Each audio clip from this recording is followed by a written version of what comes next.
Hi, everyone, and welcome. Welcome to the Patricia Raskin Positive Living Show right here on VoiceAmericaMedia.com. We're in our 24th or 25th year here on Voice America. I've been on many different platforms and all different types of programs, from internet to radio to TV to now podcasts. But through it all, I've stayed with Voice America as well.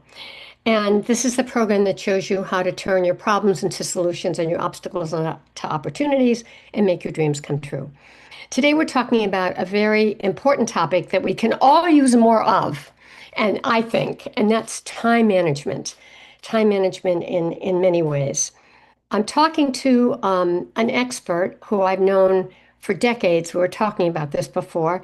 She's a prolific writer, written about many subjects. Her name is Dr. Jan Yager. And Dr. Jan Yager is an award-winning author of more than 70 books, translated into 36 languages, including 8 books on time management, such as How to Finish Everything You Start, which was #1 on Amazon Kindle India for 6 months, Beating Out Harry Potter, Work Less, and then Beating Out Harry Potter. And then another book is Work Less, Do More, The 7-Day Productivity. And her latest time management title is Time Masters. And you can go on to Dr. Jan Yager, YAGER.com. She's an adjunct associate professor in the Sociology Department at John Jay College of Criminal Justice, CUNY, in New York. Since the fall of 2014, she has taught criminology, victimology, and sociology courses at John Jay. And she has many different credits. She has an MA in criminal justice. She did a year of graduate work at the Hahnemann Medical College. And as I said, she's the author of 70 books. Welcome, Jan. Now, Great to be here.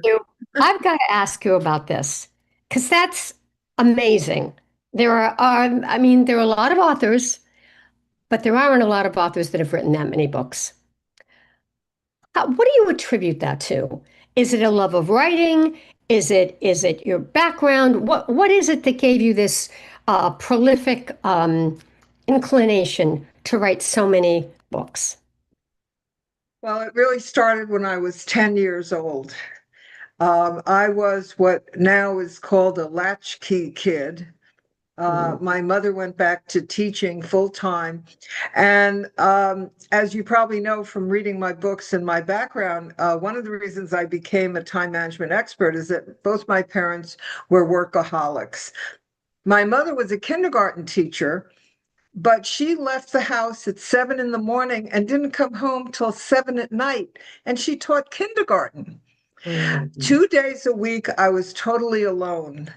And rather than be put into after school or hang out with friends, I started writing. And I wrote my first novel at 10 years old. Wow.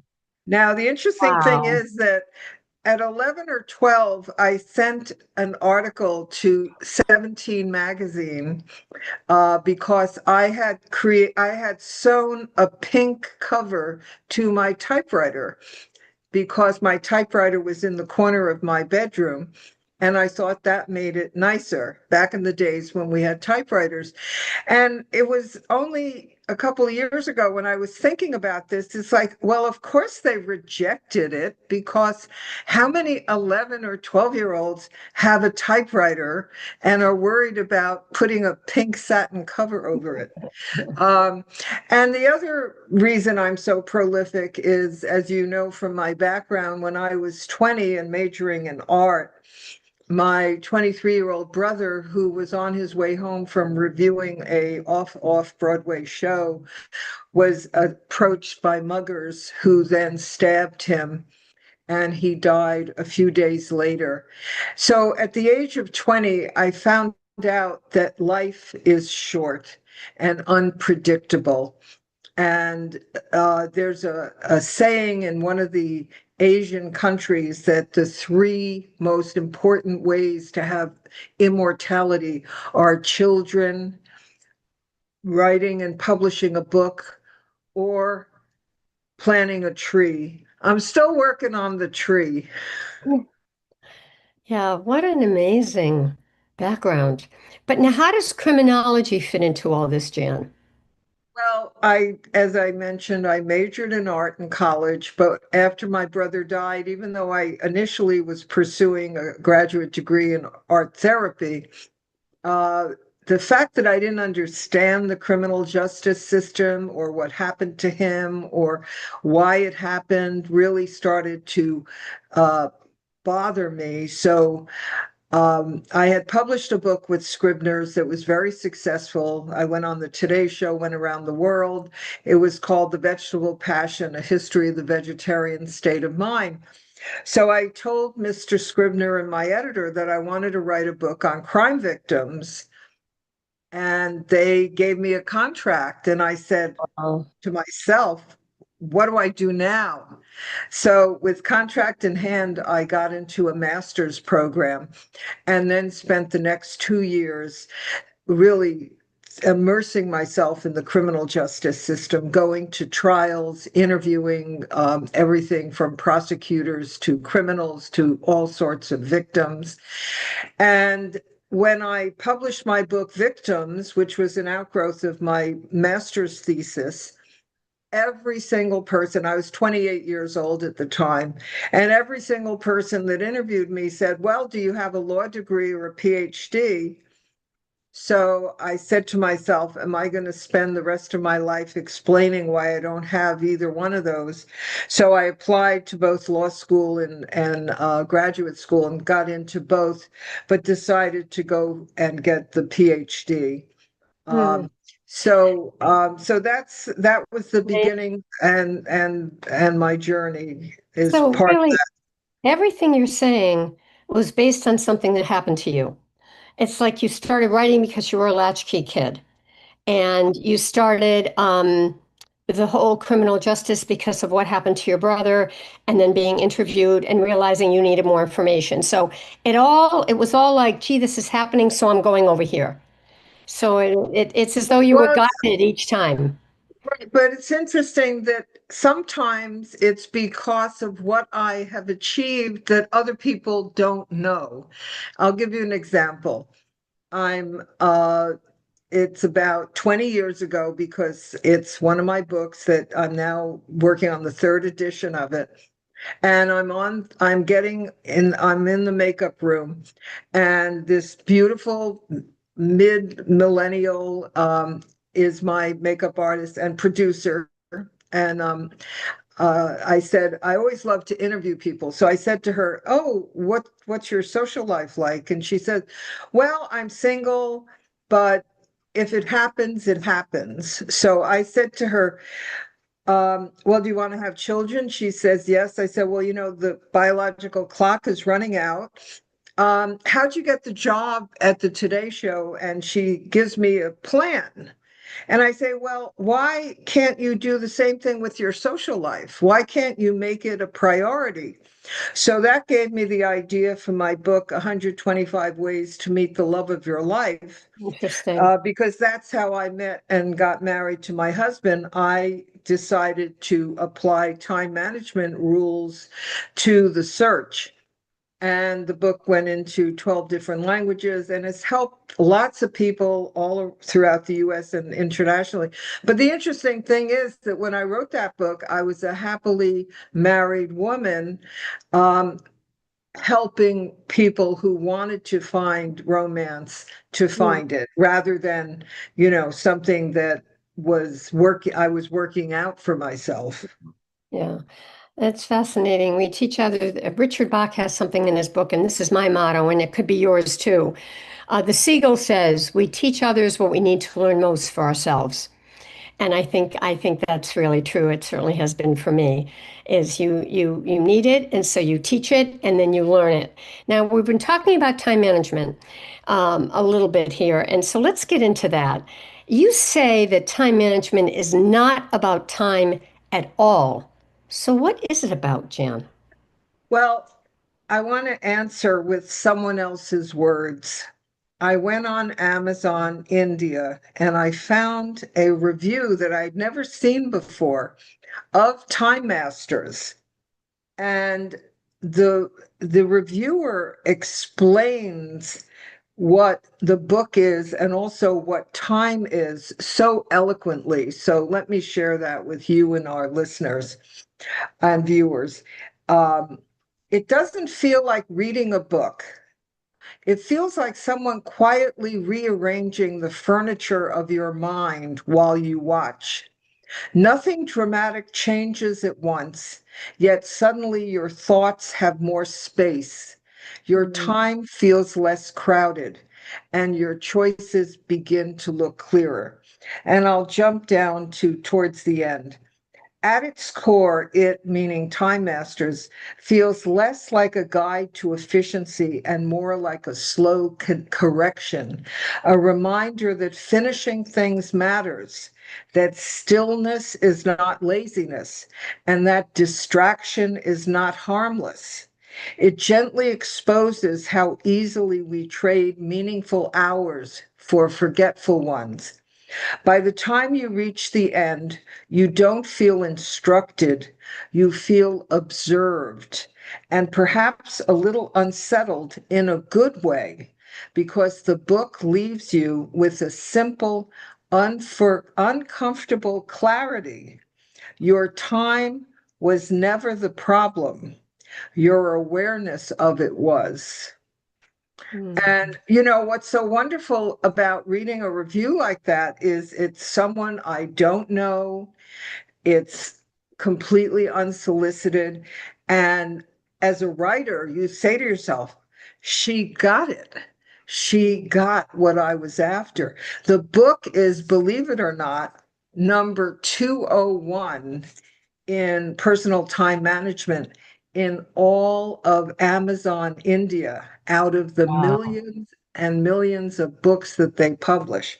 So it's very, very flattering and rewarding. And the reason why I wrote Time Masters as a follow-up to How to Finish Everything You Start is that How to Finish Everything You Start has been a phenomenal success. 10 foreign sales, almost 40,000 English language sales.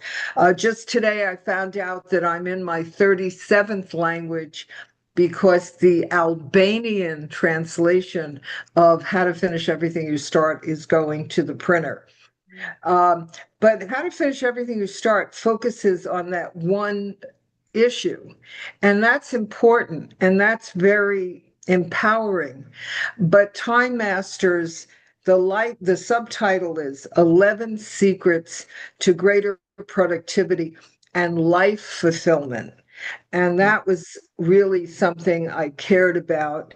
And I don't think it's a coincidence that my only surviving sibling, my sister, her health had taken a very dramatic turn for the worse over the last year or two.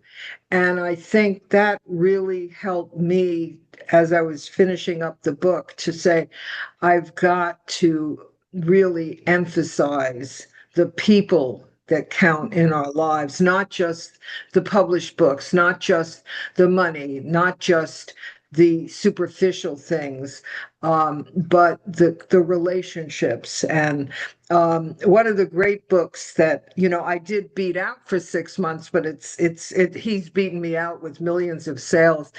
Dr. Covey's 7 Habits of Highly Effective Yes. People. Mhm. One of his great 7 principles is begin with the end in mind. Right. And that's really so important. What do you want your legacy to be? What Right. what matters to you?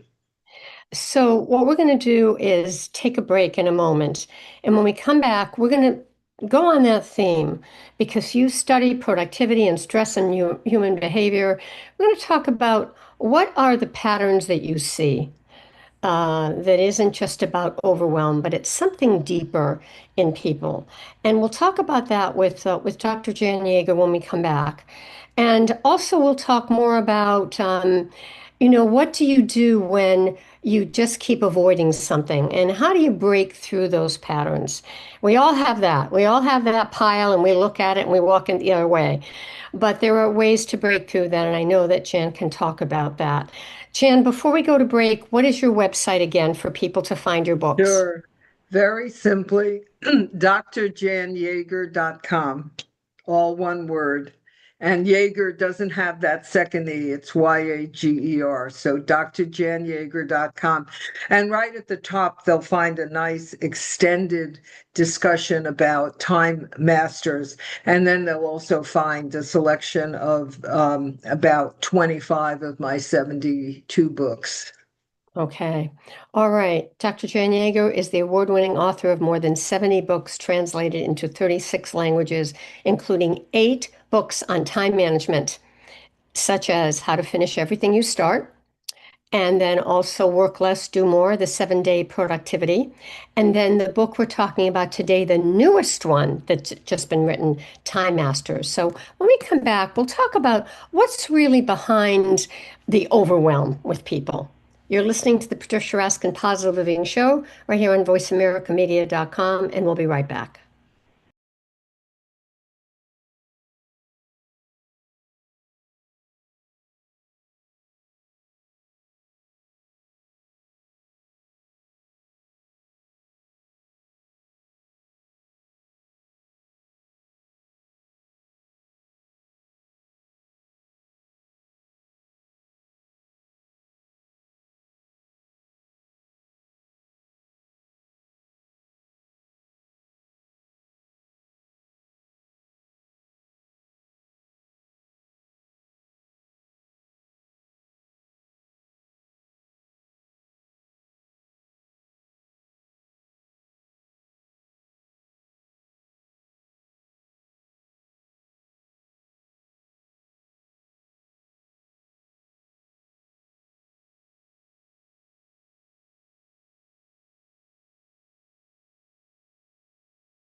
Hi, everyone, and we are back. We are back with Dr. Jan Yager, who's an award-winning author of more than 70 books translated into 36 languages, 8 on time management, such as How to Finish Everything You Start, Work Less, Do More, the 7-Day Productivity, and her latest, Time Masters. Welcome back, Jan.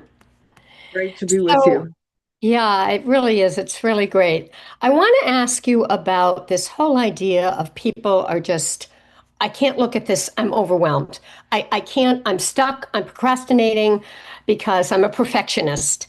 But is that really it? I mean, is it, what's really underneath all of that when we just can't seem to get it done? Sure. Well, one of the biggest problems is fear of failure. Now, that may sound counterintuitive, but if you don't finish something, if you keep avoiding something, you don't have to worry about being judged. So, ironically, by putting something off, you're bringing about the very thing you fear. But There's also, Dan, hold on a minute. What if you just don't want to do it? What if you just don't like doing it? You just don't well, like it. that is very true. And my husband and I have this conversation a lot. I mean, that's the good thing about having a partner. Man up or grow up or just deal with it. You have to sometimes do things that you do not like to do. And the important thing is to have a list on the left, if I do it, on the right, if I don't do it. Unfortunately, not enough people are looking at that right part about if I don't do it. Um, in the academic world, students, they're going to get a poor grade or even fail a course. They're going to develop bad habits that are going to make it harder to get recommendations. In the world of work, you're going to get a reputation not only with your boss as being someone who isn't getting things done as quickly as you should, but also your coworkers who may be depending on you for pieces of a project will start to feel a lot of resentment. It goes back to, it's interesting. Can I share an anecdote? When I was teaching at New York Institute of Technology, um, I was still coming out of my writing, my art phase, and one of the women who worked there, her daughter was an artist, and her daughter was starting to try to get jobs. She had just graduated art school, and she was very shy about showing her work. So I said, "Well, what were you like as a parent when your daughter was, during her formative years?" "Oh, I told her work was wonderful. I told her that her work should be in a museum." I mean, I'm paraphrasing, but you're getting the gist. And I said to her, "Do you realize that you may have made your daughter afraid of what the quote unquote real world Yeah. is going to say?"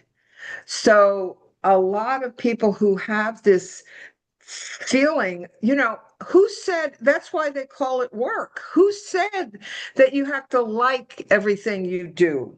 Mhm. Mhm. There are books you have to. I remember going back to middle school reading books that I couldn't stand. Now, and this is important, Patricia, there were kids who would read what was then called the Cliff Notes or the Spark Notes. They weren't going to plod through Ivanhoe.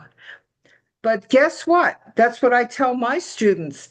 You're only cheating yourself if you don't actually force yourself to do the projects, to read the material that you don't want to do. So let me ask you a question on that note, because that's all about, being productive.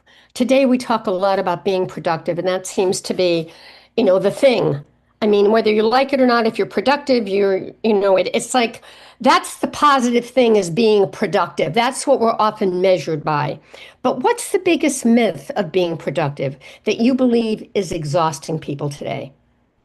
Well, the myth is that it's quantity and not quality.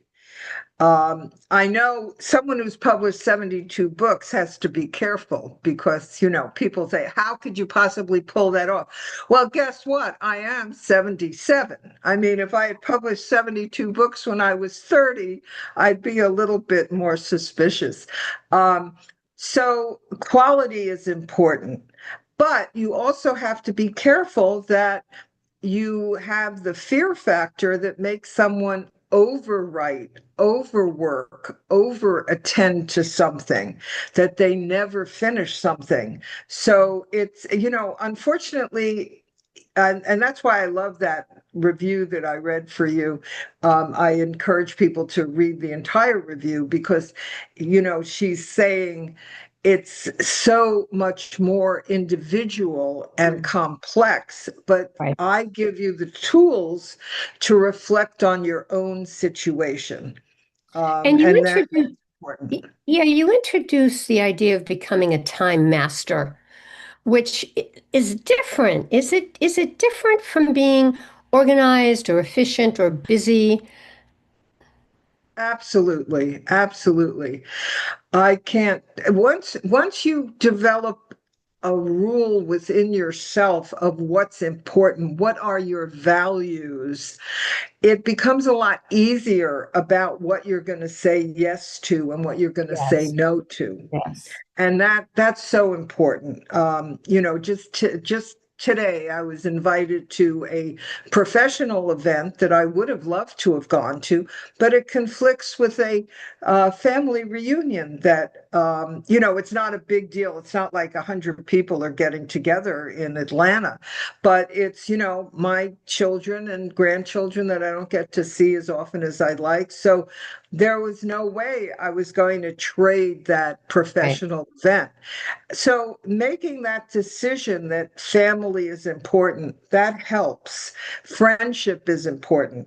My best friend, even though she had health issues at the time, showed up at my sister's celebration of life event. And that meant the world to me. There Mhm. was nothing that could replace someone physically making that effort. And that's the kind of decisions we have to make about what are our values? How will we spend our time? So that makes it easier because then you don't have to decide every single time. Hey, life event, barring health or catastrophic So, issues, I'm going to be there. so that's part of boundaries, really. I mean, the event creates a boundary. Well, I can't do this because, but let's talk about other boundaries because sometimes you don't have an event for the boundary, but you want to say no. Talk about that and how that ties into time management. Sure. Well, it's interesting because I have in my books, I always have a list of how to say no gracefully. And one of the examples is a woman who I still am in touch with, but as a casual work connection, I would never elevate it to a friendship because of her reaction. So I asked her if I could interview her for one of my projects, and she said, I'm too busy and it's not important to me. Hmm. And to me, that's like one of the greatest examples of how not to say no. Say no in a gracious way. Let's say someone invites you to an event that you can't attend for whatever reason. It could be financial, it could be conflict, it could be whatever. Say no in a way that the person will feel valued. I would so like to be there, but X, Y, or Z. Or Please, thank you for inviting me. right, and tell me how it is. I'm Yes. so disappointed I can't be there. That's what people want to know, that they count, that they matter, that someone and something is important.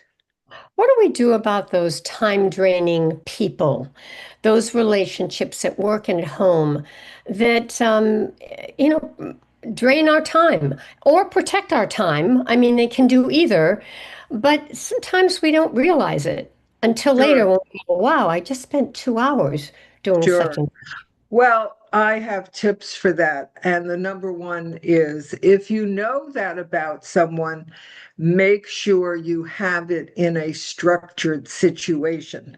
Try to avoid open-ended situations.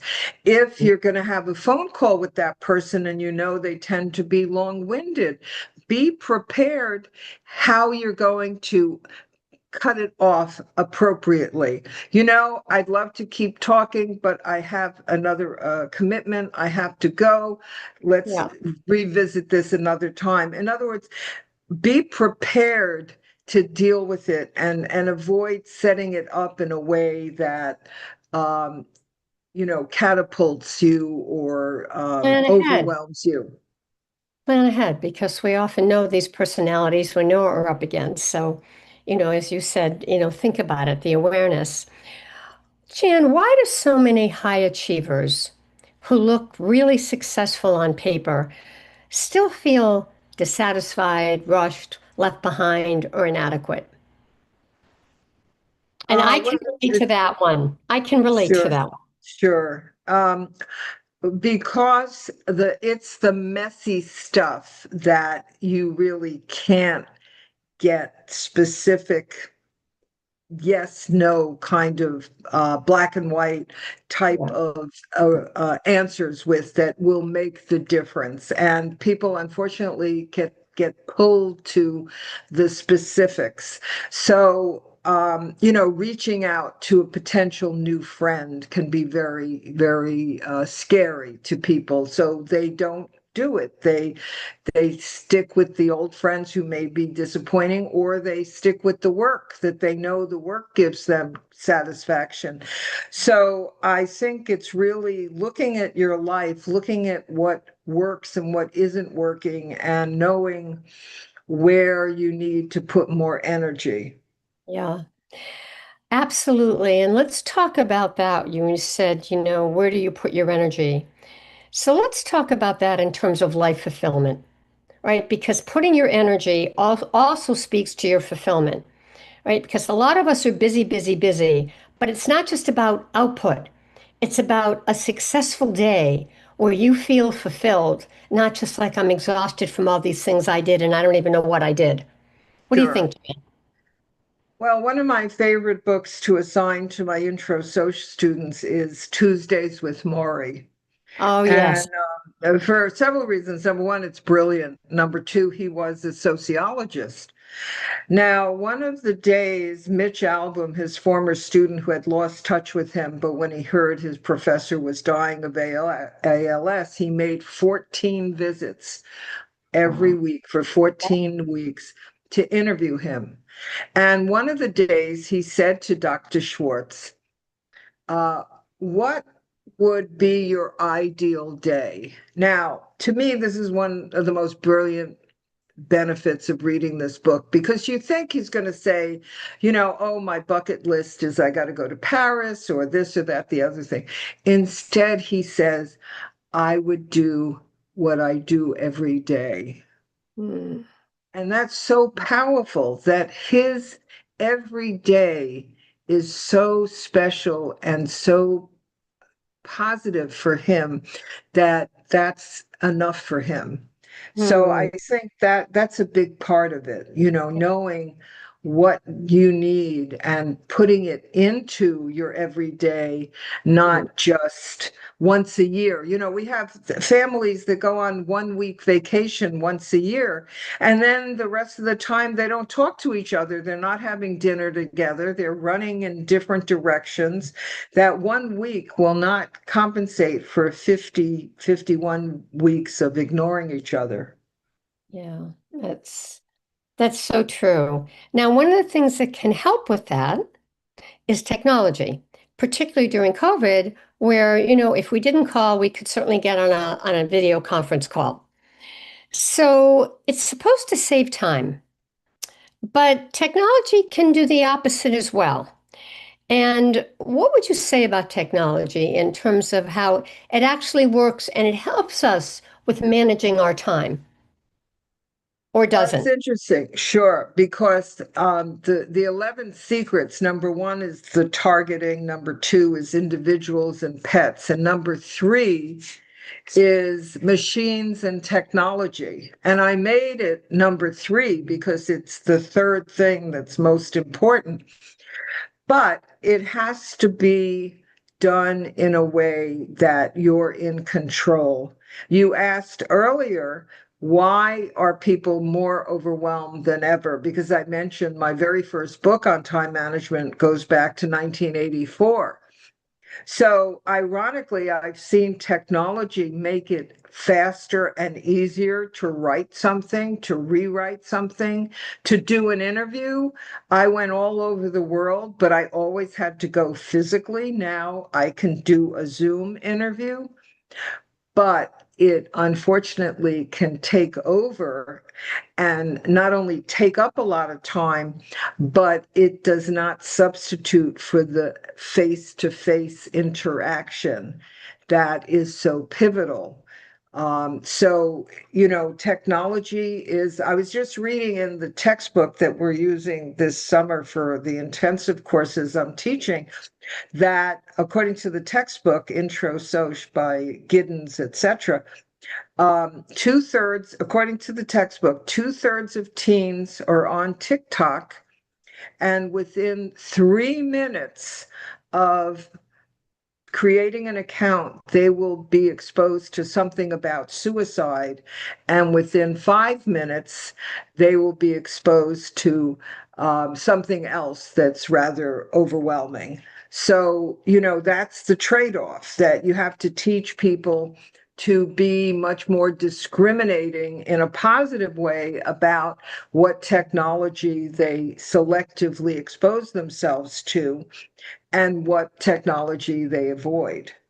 But TikTok, I want to say in defense of TikTok, Book Talk, a lot of people have said that they've gotten a lot of positive things out of TikTok. So let's not just emphasize anything Right. negative. Using a variety of methods, right, to help.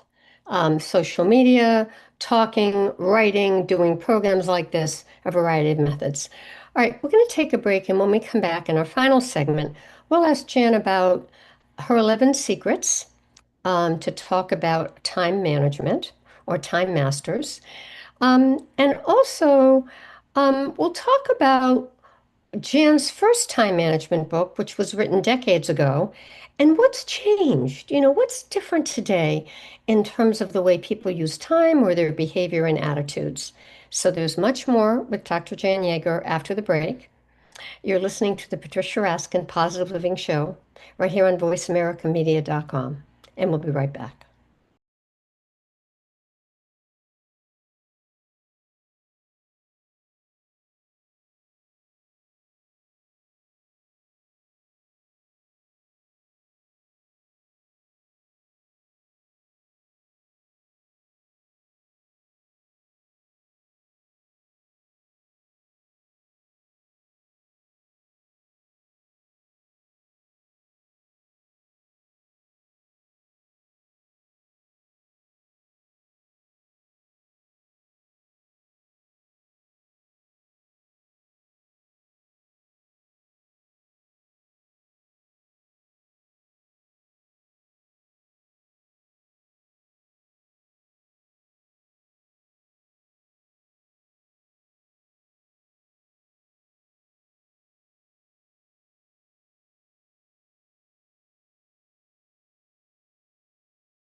Hi, everyone. We are back. We are back with Dr. Jan Yager, who's the award-winning author of more than 70 books translated into 36 languages, including 8 on time management, which is what we're talking about today, such as How to Finish Everything You Start, also Work Less, Do More, The 7-Day Productivity, and her latest time management title, Time Masters. And you can go to drjanyager.com. So, Jan, my question is, what's not on what I just read is a book you wrote several decades ago, one of your first ones on time management. And I want you to think about that book and the book you just wrote, which is decades Sure. later. what's the difference in attitude and Sure. people? What's the Oh, difference? sure. Well, here's the first book, Creative Time Wow. Management. Now, that book is only 151 pages. The new book, Time Masters, it is 355 pages. Wow. What's Uh, different? what's different is it's gotten more complicated. Now, that doesn't mean Uh, it's not possible to get a grip on what's important, but the basics that I had to talk about in the 1980s are just so simplistic compared to the complexities that we have to deal with now. Chapter 3, I mentioned machines and technology. I had to deal with AI in there because that is something that didn't exist. mhm.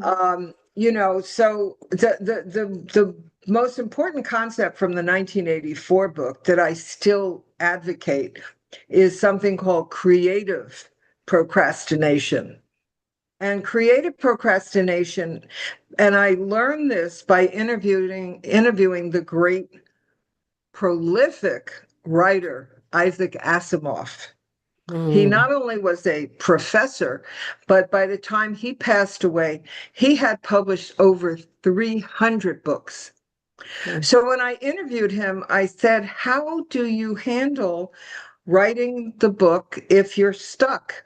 So he said, what I do is, and I'm paraphrasing, but the concept was I have several typewriters, and in each typewriter, I have a different project. So if I'm stuck on a project, I go to a different project. And the reason why that gave me the idea for creative procrastination is that most people don't do that. When they procrastinate, instead of doing the report they're supposed to do, they go to the refrigerator. They call someone who's annoyed because it may be a good way to break their time up, but they're busy working. So creative procrastination is substitute for the priority task, another priority task. Now, the priority task might be to relax. But Mhm. that's okay because it's a controlled way of avoiding something. It's not the automatic way. But Jan, you remember decades ago we talked about I'm going to go on vacation. People would think you're lazy. Oh, I'm going to take a day off. Oh, what's wrong with you? Where today, it's looked at as necessary. It's looked at as health, as rejuvenation. So Right. that's changed. Oh, yeah, definitely. A couple of years ago, I wrote an article for Shoreham, the Society of Human Resource Management, about the phenomenon that too few people were taking vacations in the 9 to 5 work world because they were afraid that they would be seen as lazy or someone might replace them.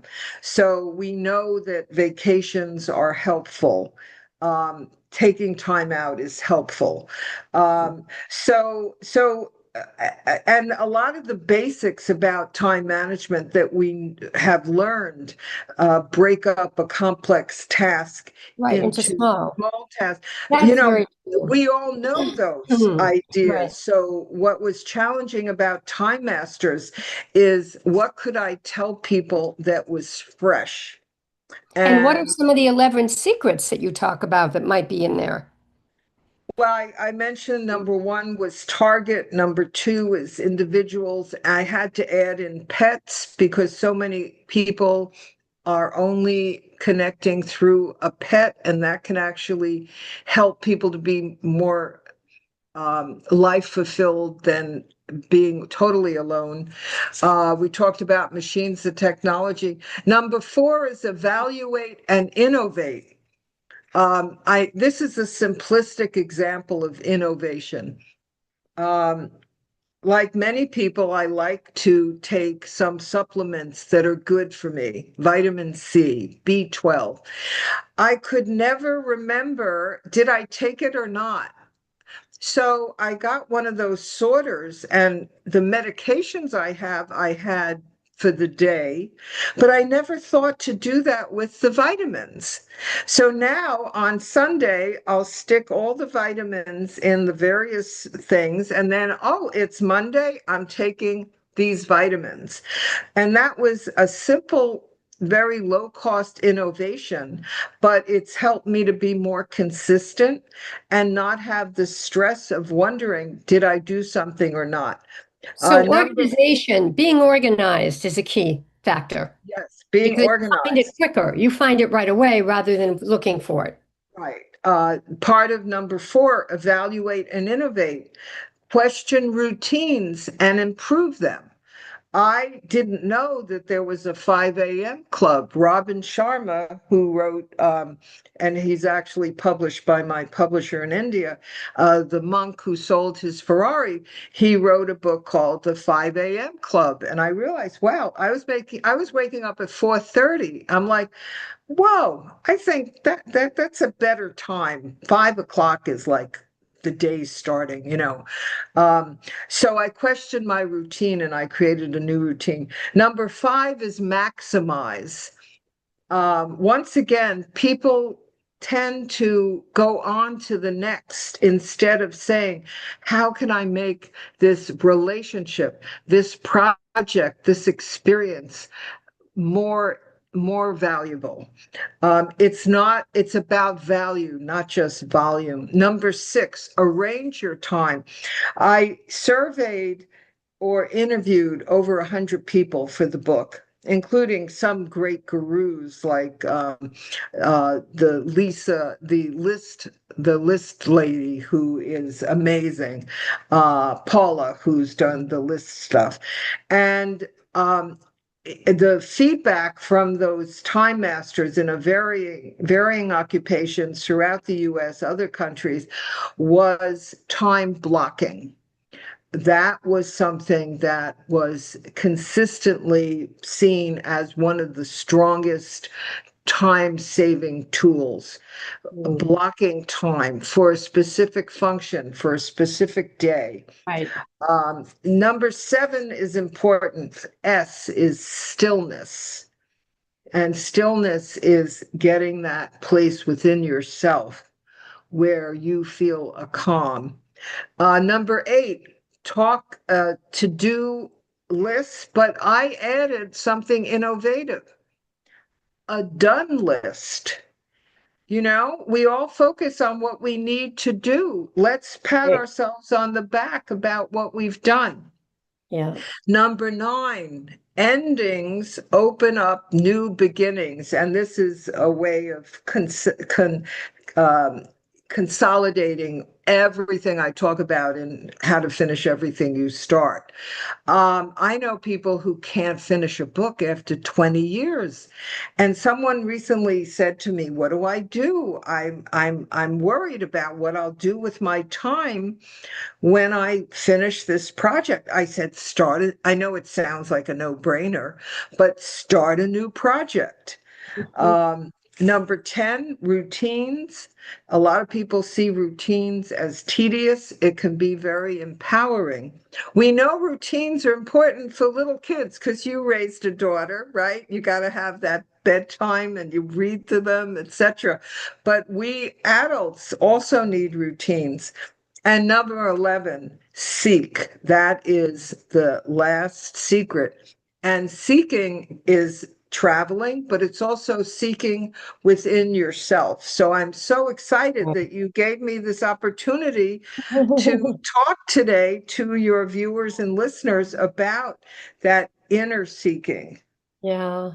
So if someone's overwhelmed right now, Jan, what single idea from Time Masters should they start with first? The number 1 secret, target, prioritizing. It is so empowering. My younger son, I say younger son, he's 36, but he was nice enough for Mother's Day to give me this little board that I put on my filing cabinet. And it has, a place where you write. And on Monday, I put what I had to do, that one thing that if I did that, everything else is gravy. And that's what everyone needs to do. Because if you've got a to-do list that's got 13 things, Right. it's You're going to be overwhelmed. overwhelming. So Overwhelming. target. Right. You know, we talked about the book that you wrote, How to Finish Everything You Start. Why did you feel, and you've written several books on time management, why did you feel it was necessary to write another book, this last one, Time Masters, as a follow-up? You know, and what has changed? Now, you said what's changed is everything's more complex, but what has made this new book essential, in your opinion? Well, I talk about it in How to Finish Everything You Start, but the problem became worse after that book was published. Distractionitis. Oh, And the internet can be so empowering. It can help us get answers quickly, but it can also lead to fritting away your time, getting more overwhelmed than ever. And that's why time masters, you want to be a master of your time. You don't want to right, be pulled by right, external forces, whether it's a person or right. a platform. Closing thoughts. What would you like to leave our listeners with today about time management, time masters, time mastery? Uh, Master your time and you master your life. Hmm. Yeah, that's very interesting. Yeah, and that really comes, as you said, from us. Doesn't it also stem from our values and our beliefs? Because our actions follow our beliefs. So I'm going to pick first what's very important to me that's behind a value. For example, a doctor's appointment, right? If my health is really important, I'm going to keep that. If I'm not sure, then I might put it on the back burner. So it's what my value is around something that will drive my action. Talk about that for a minute. Absolutely. Absolutely. Going back to that wonderful review where she said that by the time you reach the end, you don't feel instructed, you feel observed. Yeah. Because the book leaves you with a simple, uncomfortable clarity. Your time was never the problem, your awareness of it was. And I add to that your awareness about yourself as well. Yes, which ties into what your values are, what you believe in. Absolutely. Exactly, All right. exactly. Again, where can people get the book? It's available at Amazon, Barnes and Noble, Walmart, indie bookstores, through bookshop.org, you can go to drjanyager.com and you can click on the books and you'll get a If sense to where you can buy it. It's in ebook. Both books are in ebook, print, and audiobook formats. if someone wants to write to you, because you're also a publisher as well as an author, can they write to you if they have a question or they want to write a book? Can people correspond with you? They can correspond with me, but I have to admit, because of time, I Yeah. might, if the answer is in one of my books. I've written a book, How to Self-Publish Your Book, and I've also written a book that's published, How to Promote Your Book. If I feel that there's a better answer out there that's more comprehensive, I will send them there. But I'm happy to motivate and Good. inspire. Thank you. Jan, it's been, an honor and a pleasure to have you on the program. And the knowledge you have of all these subjects is amazing, Well, I really. want to commend you because you were one of the earliest podcasters, and I'm very proud that we've kept Thank up you. our Thank association all you. these years. Yeah, I seem to be an early adapter of internet radio, of community access cable. I was one of the first people on community access. I'm dating myself, and then one of the first people on the internet. Yeah, it's well, you believe in it and you do it. So thank you. Stay on the line for a minute. All right, thanks so much. It was wonderful. All right, folks, that wraps up this edition of the Patricia Raskin Positive Living Show. If you'd like a copy of my newsletter, which will share all of the guests I'm having on the next month, write to me, patricia@patriciaraskin.com. I send it out the first day of the month. I sent it out today. And also, if, I've interviewed over 6,000 guest experts in my career, and I'd love Wow. to help you. If you want to put your podcast together, you want to share your positive message, I know how to do that. So contact me, patricia@patriciaraskin.com, and would love to work with you. Remember, stay healthy, stay happy, get the support you need, and know you can make your dreams come true. Until next time, I'm Patricia Raskin. Bye for now.